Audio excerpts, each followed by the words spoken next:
जय हिंद मेरे दोस्तों, कैसे हैं आप सभी लोग। आई होप सभी ठीक ठाक होंगे। और जैसा कि आपको पता है कि आपका एयरफोर्स का एग्ज़ाम आ चुका है और बहुत ही करीब है।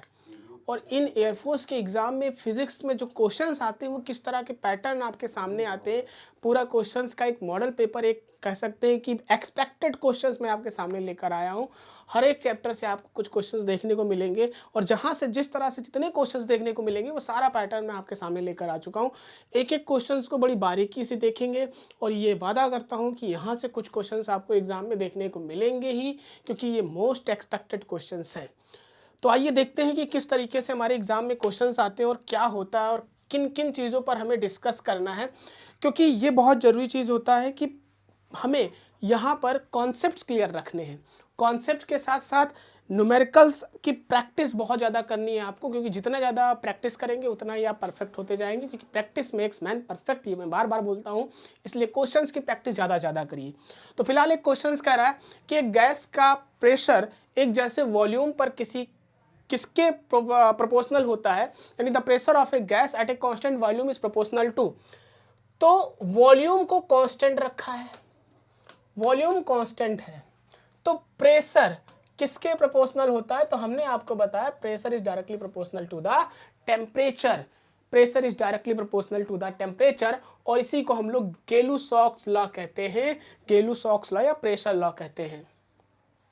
तो यहां पर कह रहा है कि pressure of a gas at a constant volume is proportional to total energy of the gas, average potential energy of the molecule, average kinetic energy of the molecule या total energy of the gas. तो इन सब में किसके proportional होता है? तो मैंने आपसे बार बार कहा है कि जब भी ऐसे क्वेश्चन हमें देखने को मिलेंगे तो एक ही चीज यहां पर आपकी आती है, दैट इज कि टेम्परेचर किस पे डिपेंड करता है। तो काइनेटिक एनर्जी का फॉर्मूला 3/2 kT होता है, यानी टेम्परेचर पर डिपेंड कर रहा है। और टेम्परेचर किस पर डिपेंड कर रही है? काइनेटिक एनर्जी पे।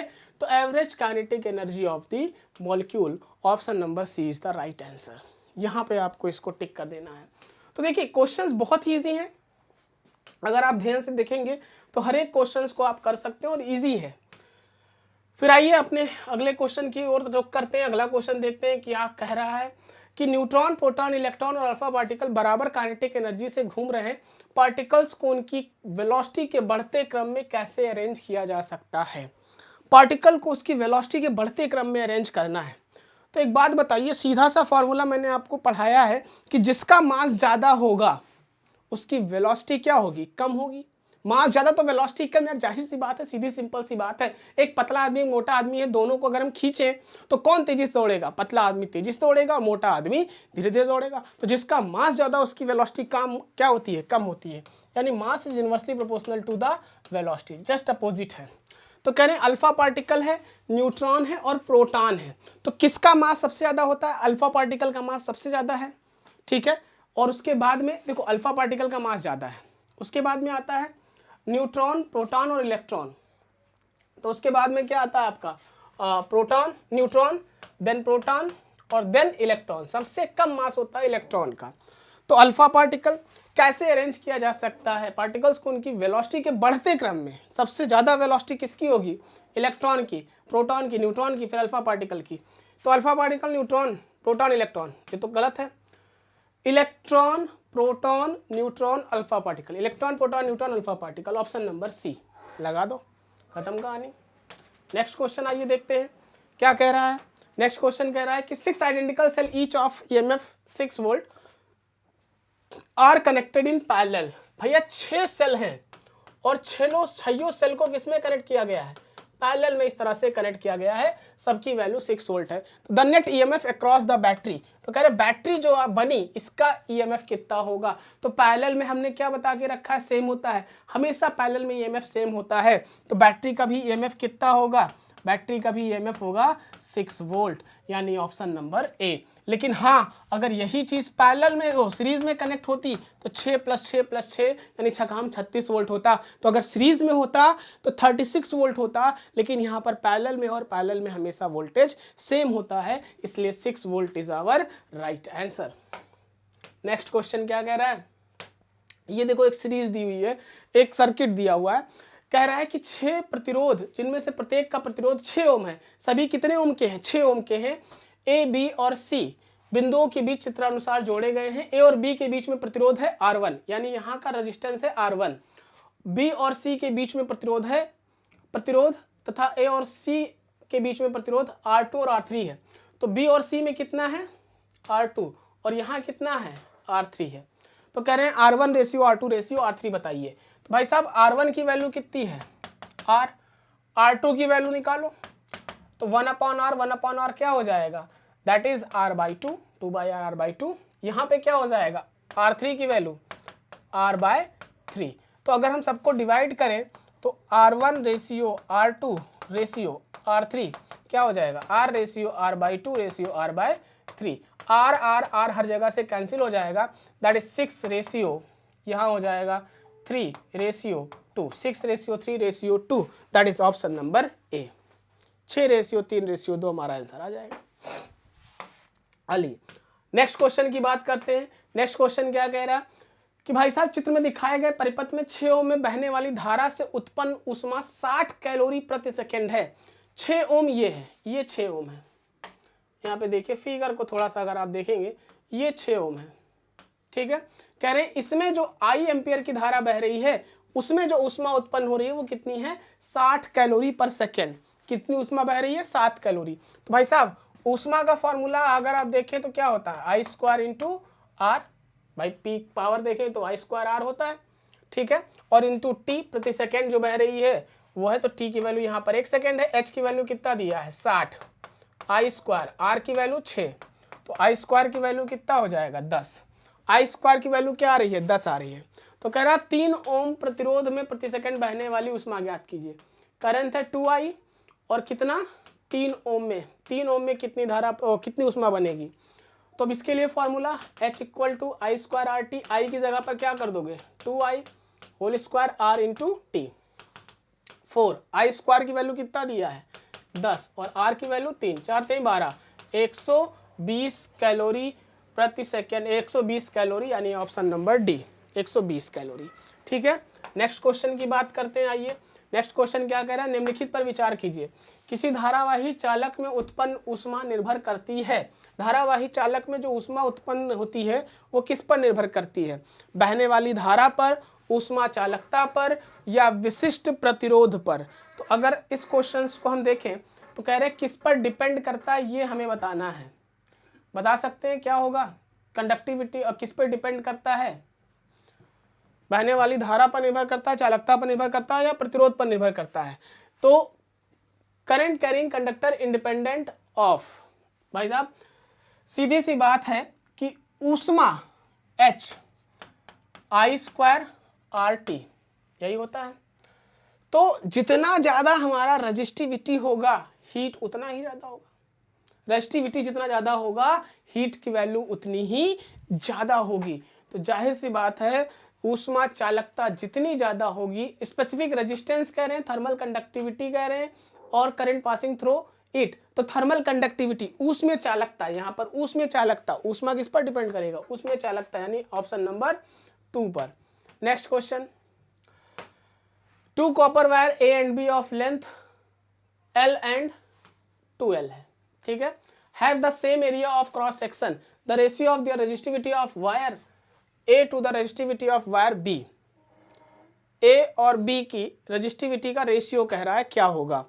तो देखो लंबाई L तथा 2L वाले 2 कॉपर के तार A तथा B के अनुप्रस्थ काट का क्षेत्रफल समान है, ठीक है। तार A तथा तार B की प्रतिरोधकताओं का अनुपात होगा। एक बात बता भाई साहब, क्या दोनों तार अलग अलग हैं, पहले ये देख लेना ध्यान से, पहले क्वेश्चन को देख लो।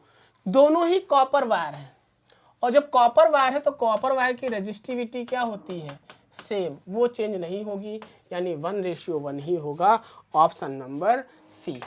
रेजिस्टेंस पूछता तो हम चेंज कर सकते थे, लेकिन यहाँ पे रेजिस्टिविटी की बात की गई है, चेंज नहीं होगा।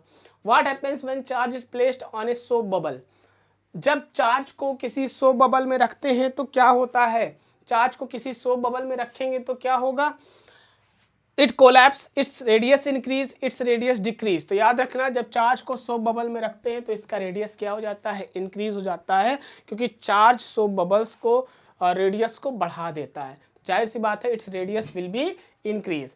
चार्ज को जब सोप बबल में रखते हैं तो इसका रेडियस इंक्रीज होता है।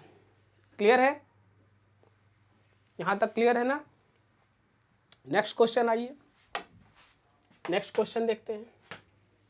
हाँ, एक ऊंचाई ट्रांसफार्मर 200 वोल्ट निवेश पर कार्य करता है। प्राथमिक तथा द्वितीयक कुंडलियों में फेरों का अनुपात 1:5 है, तो द्वितीयक कुंडली में निर्गत विभव का मान। भाई साहब सीधा सा फॉर्मूला आप पढ़े हो, Vp/Vs इक्वल टू Np/Ns, ये पढ़े हो फॉर्मूला?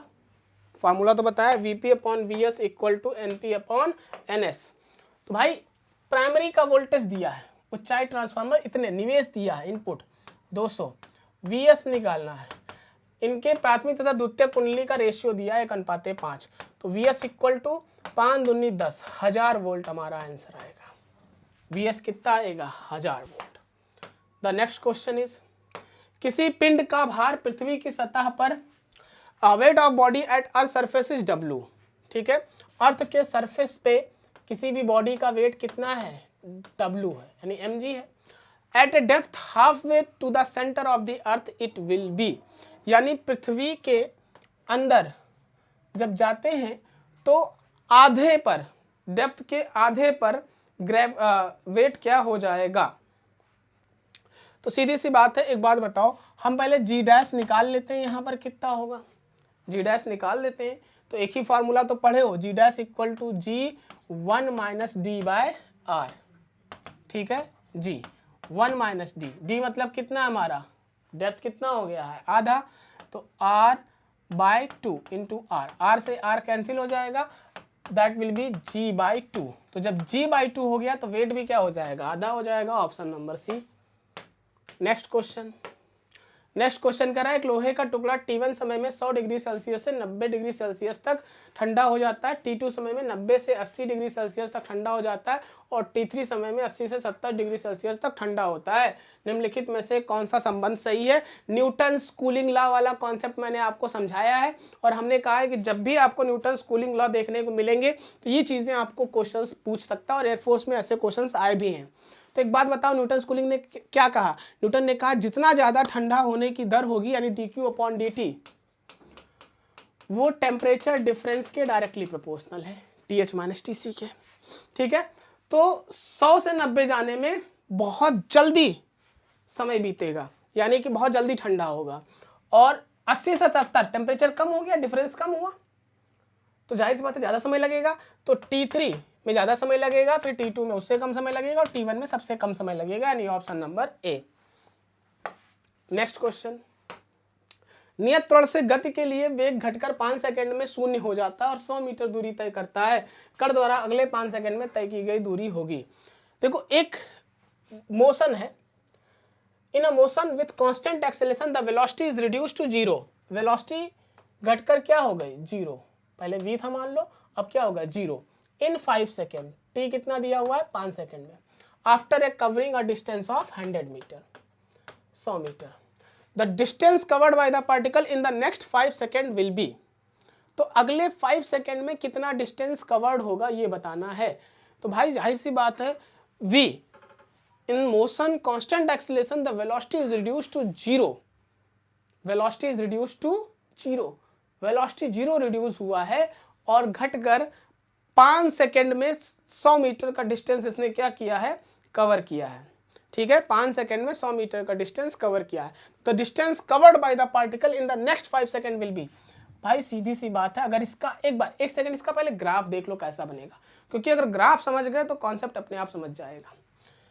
भैया ये घटकर 0 हुआ 100 मीटर, ठीक है, 5 सेकेंड में। तो कह रहे हैं अगले 5 सेकेंड में भी फिर कितना चलेगा? 100 ही मीटर तो चलेगा भाई।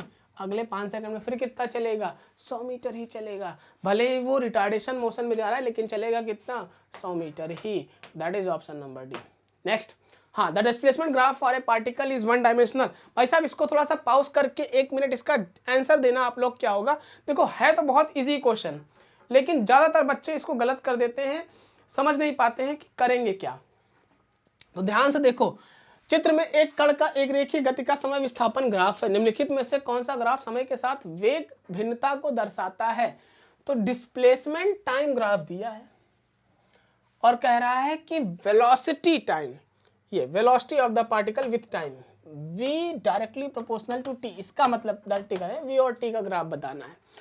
तो पहले देखो डिस्प्लेसमेंट टाइम के साथ क्या हो रहा है, बढ़ रहा है, डिस्प्लेसमेंट टाइम के साथ बढ़ रहा है, वो भी लीनियरली। तो पहले वेलोसिटी क्या है, कांस्टेंट है, डिस्प्लेसमेंट बढ़ रहा है मतलब वेलोसिटी कांस्टेंट, तो पहले वेलोसिटी कांस्टेंट है, ठीक है।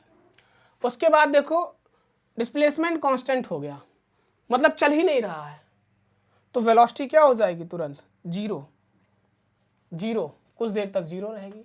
उसके बाद फिर वेलोसिटी घटना शुरू हुई, मतलब वेलोसिटी कम होगा, डिस्प्लेसमेंट घटा यानी वेलोसिटी कम। तो देखो ये और ये ग्राफ आपको कहाँ मिल रहा है, ऑप्शन नंबर सी में। नेक्स्ट क्वेश्चन देखिएगा, एक कार विरामावस्था से t1 समय में नियत दर से a1 से त्वरित होती है या t2 समय के लिए नियत दर a2 से मंदित होती है, तो विराम अवस्था में आ जाती है, तो t1/t2। देखो a car accelerated from rest for time t1 at constant rate a1, rest से चला, इनिशियल स्पीड क्या हो गई, जीरो, कितने एक्सीलेशन से a1, कितने टाइम तक t1, एंड देन इट रिटार्डेट्स, फिर इसके बाद रिटार्डेट होती है a2 से कितने टाइम में t2 and come to rest, यानी फाइनल वेलोसिटी फिर क्या हो गई, जीरो। तो कह रहे t1 और अपॉन t2 का रेशियो क्या होगा, t1/t2 पूछ रहा है भैया, पहले t1 निकाल तो लो। तो मान लेते हैं यहाँ की स्पीड क्या है, v equal to u plus at, तो v इक्वल टू u की value zero plus a1 t1, तो t1 की वैल्यू क्या हो जाएगी, v/a1, यही होगा, v/a1, ठीक है। अब यहाँ से यहाँ तक, तो फिर से ये v है, ये जीरो है, तो t2 की वैल्यू क्या हो जाएगी, v/a2, यही तो होगा, t2 की वैल्यू v/a2, तो t1/t2 कर दो, v से v कैंसिल, a2/a1, a2/a1, तो t1/t2 क्या हो जाएगा, a2/a1, option number B is the right answer. एक भाई समझ रहे हैं ना, बहुत ही इजी क्वेश्चन है, और मैं बार बार बोल रहा हूँ कि ऐसे क्वेश्चन ही एग्जाम में देखने को मिलते हैं, तो याद रखना बहुत ही इजी है, और ऐसे सारे कॉन्सेप्ट्स को मैंने आपको क्लास में समझाए हैं। तो बिल्कुल अगर इन सारे कॉन्सेप्ट्स को आपको अच्छे समझना है तो हमारी बैचेस कॉन्टिन्यूअस रन है, तेजस बैचेस हमारी चल रही है।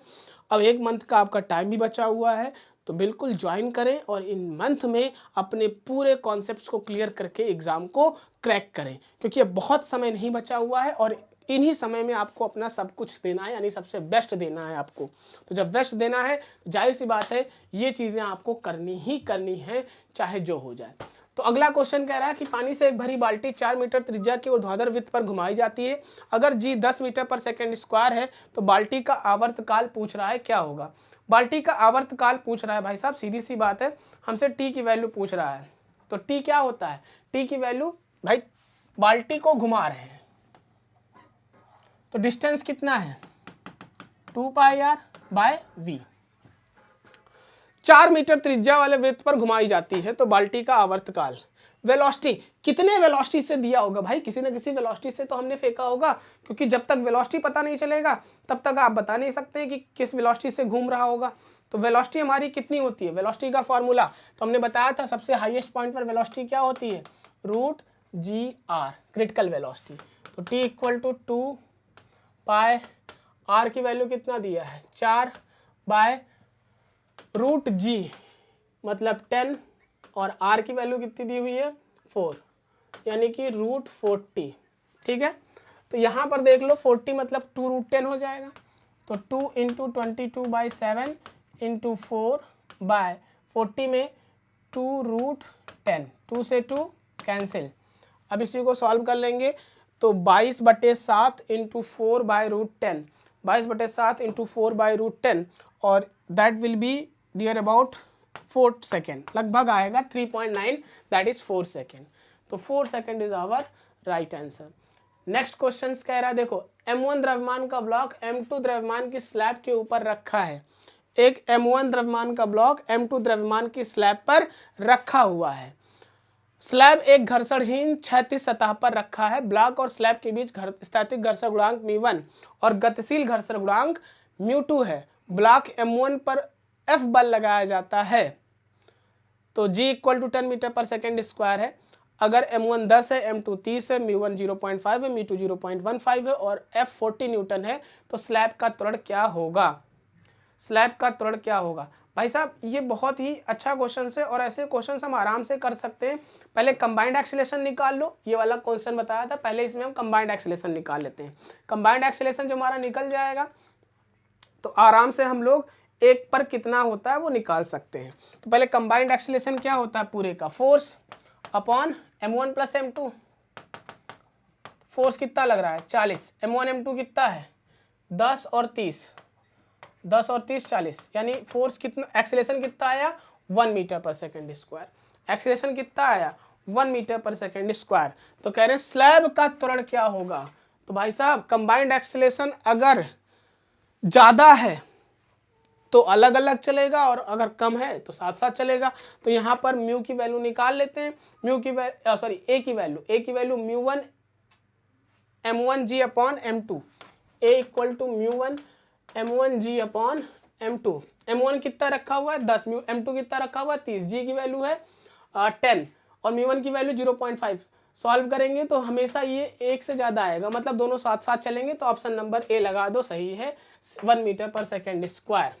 नेक्स्ट क्वेश्चन, एक आदमी लिफ्ट में एक सेब को गिराता है, यदि सेब उसके हाथ से छूटने के बाद स्थिर रहता और नीचे नहीं गिरता है, मतलब छूटने के बाद में स्थिर है और नीचे नहीं गिर रहा है, इसका मतलब क्या है, बात समझ रहे हैं। एक आदमी लिफ्ट के अंदर खड़ा है, उसके हाथ में सेब है, सेब उसके हाथ से छूटने के बाद स्थिर है। जब स्थिर है मतलब लिफ्ट क्या है, फ्री फॉल हो रहा है भाई साहब, लिफ्ट फ्री फॉल हो रहा है, जी से नीचे गिर रहा है, जी से नीचे गिर रहा है, यानी कि going up with constant speed, going down with constant speed, going up with constant acceleration, going down with constant acceleration, नियत त्वरण से ऊपर की ओर, नियत त्वरण से नीचे की ओर जा रहा है, यानी फिक्स्ड एक्सीलरेशन से, फ्री फॉल का केस है। एक निकट दृष्टि दोष का व्यक्ति है, -2 डायोप्टर की शक्ति है, पावर कितना दिया है -2 डायोप्टर, तो F कितना हो जाएगा 1/P यानी 1/-2, तो दैट विल बी, इसको अगर हम 100 कर दे तो 50 हो जाएगा, -50 सेंटीमीटर, -50 सेंटीमीटर है। अधिकतम दूरी बताइए जिससे वह बिना चश्मे के देख सकता है, तो कितनी अधिकतम दूरी होगी जिससे वह बिना चश्मे के देख सकता है 50 सेंटीमीटर, यानी ऑप्शन नंबर बी लगा दीजिए, काम खत्म। नेक्स्ट क्वेश्चन, 15 सेंटीमीटर फोकस दूरी वाले अवतल दर्पण के सामने 5 सेंटीमीटर दूरी एक वस्तु रखी है, प्रतिबिंब की प्रकृति क्या होगी। फोकस दूरी कितना दिया है, F की वैल्यू -15 सेंटीमीटर है, क्योंकि भाई साहब अवतल दर्पण है। ऑब्जेक्ट कितने दूरी पर रखा है 5 सेंटीमीटर माइनस, तो 1/F equal to 1/V plus 1/U होता है। 1/V निकालना, 1/F है -15 और ये माइनस इधर आएगा प्लस हो जाएगा 1/5, एलसीएम होगा 15, that will be -1 plus 5×15, V equal to 15/2 यानी 7.5, 7.5 आ रहा है भाई साहब, 7.5। देखिए धीरे से समझिएगा कॉन्सेप्ट तो चीज़ें क्लियर हो जाएंगी। 7.5 तो बन कैसा रहा है, पॉजिटिव आ रहा है, पॉजिटिव आ रहा है, दैट मीन्स पॉजिटिव आने का मतलब क्या है, आभासी, तो आभासी तो है ही है, तो वास्तविक वाला काट दो यानी वर्चुअल तो है ही है, लेकिन बड़ा बनेगा छोटा बनेगा कैसा बनेगा, तो जब आभासी होता है तो कैसा होता है, आभासी होगा तो जाहिर सी बात है कैसा बनेगा भाई, पीछे जाता है तो आवर्धित होता है यानी मैग्नीफाई, तो वर्चुअल और मैग्नीफाई। आभासी कॉनकेव मिरर में सिर्फ एक ही केस में बनता है, आभासी कॉनकेव मिरर में सिर्फ एक ही केस में बनता है, कब, जब फोकस और ऑप्टिकल सेंटर के बीच रखा हो, फोकस और ऑप्टिकल सेंटर के बीच रखा हो, यानी फोकस और पोल, ऑप्टिकल सेंटर ना बोल के यहाँ पर पोल कहते हैं, उसके बीच रखा है तो काम बन जाता है। चलिए नेक्स्ट क्वेश्चन, एक प्रकाश की किरण 30 अंश वाले प्रिज्म की सतह पर 60 अंश आपतन कोण से टकराती है तथा निर्गत आपतित किरण से 30 अंश का कोण बनाती है, प्रिज्म का अपवर्तनांक होगा, प्रिज्म का अपवर्तनांक पूछ रहे हैं, तो छोटा सा फार्मूला होता है mu equal to sine del M plus a/2 upon sine a/2, ठीक है, sine del M plus a/2 upon sine a/2, बस ये आप रख देंगे, आपका आराम से सब सवाल हो जाएगा। देखो दिया क्या क्या, पहले ये देखो, प्रकाश की किरण 30 अंश वाले प्रिज्म की सतह पर 60 अंश का आपतन कोण से टकराती है, यानी एंगल ऑफ प्रिज्म कितना दिया है 30 अंश, ए आपतन कोण आई की वैल्यू कितना दिया है 60 डिग्री, तथा निर्गत किरण आपतित किरण से 30 अंश का कोण बनाती है। प्रिज्म का अपवर्तनांक पूछ रहा है तो mu equal to sine del M a/2 upon sine a/2 ये निकाल दीजिए, आपका सीधा सीधा आंसर आ जाएगा। वैल्यू रख दीजिएगा 1.732। ठीक, नेक्स्ट क्वेश्चन आइए करते हैं। नेक्स्ट क्वेश्चन देखिए, check the correct statement on scattering of the light, यानी स्कैटरिंग ऑफ द लाइट के करेक्ट स्टेटमेंट को चेक करना है। तो यहाँ पर देखो, आसमान का नीला रंग रिले प्रकीर्णन के कारण है, यानी light scattering is responsible for the bluish appearance of the sky. सही है कि गलत है? तो भाई साहब सही है। रेल प्रकीर्णन प्रकाश की तरंगदैर्घ्य के चतुर्थघात के व्युत्क्रमानुपाती होती है, जबकि प्रकीर्णन करने वाले कण का आकार प्रकाश की तरंगदैर्घ्य से काफी कम है। ये भी सही है। बादल सभी रंगों का एक समान प्रकीर्णन ना करते हैं, जिससे वह रंगीन नहीं दिखाई देते हैं। ये भी सही है। उदय और अस्त होते समय सूर्य का लाल दिखाई देना दोनों रेल प्रकीर्णन के कारण। ये गलत है भाई साहब। तो S1 S2 S3 is the right answer. ठीक है, next question, in P type of semiconductor the current mainly flows due to. P type में क्या होते हैं? पी टाइप में ज्यादातर होता है होल्स, और होल्स के कारण हो रहा है, यानी कि कोटर इज द राइट आंसर। ठीक है, कोटर।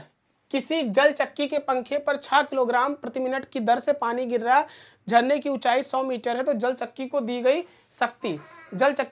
शक्ति, तो पावर का फार्मूला क्या होता है? W/T।